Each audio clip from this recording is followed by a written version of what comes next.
sahabat Bawaslu, saya Detri Aritonang, tim asistensi Badan Pengawas Pemilihan Umum. Sesi kali ini kita akan belajar mengenai meningkatkan keterampilan atau kemampuan berkomunikasi. Mari kita sama-sama belajar, mari kita sama-sama berdiskusi. Sahabat Bawaslu, berkomunikasi adalah salah satu keterampilan yang harus dimiliki pengawas partisipatif.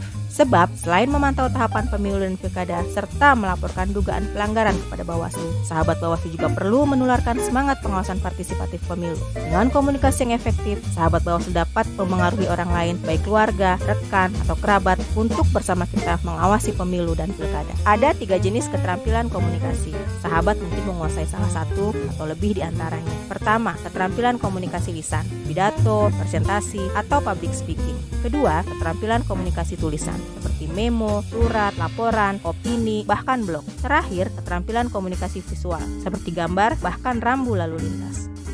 Keterampilan komunikasi tersebut tersalurkan dalam saluran komunikasi yang terbagi menjadi 2 bagian besar, saluran komunikasi pribadi atau personal dan saluran komunikasi non-pribadi atau non-personal. Saluran komunikasi pribadi dilakukan 2 atau lebih orang secara langsung. Mereka dapat bertatap muka, telepon, surat elektronik, atau percakapan di internet. Saluran ini memungkinkan adanya umpan balik antar peserta. Sedangkan saluran komunikasi non-pribadi adalah penyampaian pesan tanpa kontak atau interaksi pribadi. Misalnya melalui media seperti koran, website, program untuk mengkomunikasikan produk.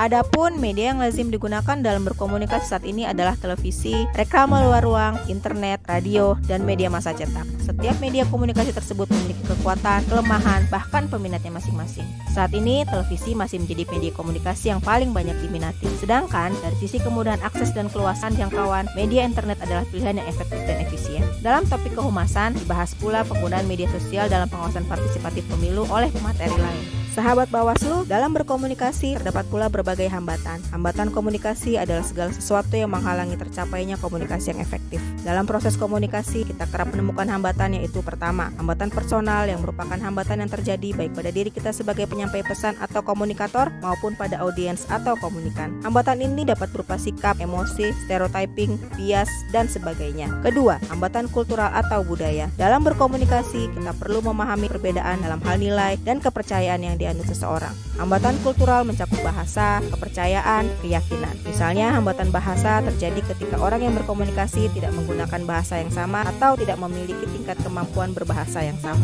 Ketiga, hambatan fisik. Hambatan fisik komunikasi mencakup jarak antar individu. Hambatan fisik ini pada umumnya dapat diatasi dengan lebih mudah. Keempat, hambatan lingkungan. Ada hambatan yang tidak disebabkan oleh peserta komunikasi. Beberapa faktor lingkungan turut mempengaruhi proses komunikasi. Pesan yang kita sampaikan kepada lawan bicara dapat terhambat oleh faktor lingkungan, yaitu latar belakang fisik atau situasi di mana komunikasi terjadi. Hambatan lingkungan ini mencakup tingkat aktivitas, kenyamanan, gangguan jaringan, serta waktu. Sahabat Bawaslu, kecenderungan alami seseorang manusia adalah ingin lebih dulu dimengerti. Maka, untuk menekan hambatan tersebut dan meningkatkan efektivitas proses komunikasi, ada beberapa hal yang dapat kita lakukan. Pertama, pelajari dan kuasai pesan yang ingin kita sampaikan pada audiens. Misalnya, jika kita ingin berkampanye mengenai pemilu atau pilkada bersih tanpa politik uang, kita harus menguasai apa itu politik uang, mengapa politik uang itu haram atau dilarang, apa saja jenis politik uang, apa dasar hukumnya, apa sanksinya, dan bagaimana mekanisme pelaporannya. Kedua, kita harus mengenali komunikan atau audiens yang menjadi lawan kita berkomunikasi. Dengan mengenal audiens, kita dapat menentukan bagaimana cara berkomunikasi yang tepat. Misalnya menggunakan bahasa apa, dengan gestur bagaimana, atau menggunakan media apa. Terakhir, yang tidak kalah penting adalah memilih saluran dan media komunikasi. Ini juga memengaruhi efektivitas penyampaian pesan, karena audiens yang berbeda kadang menggunakan media yang berbeda pula.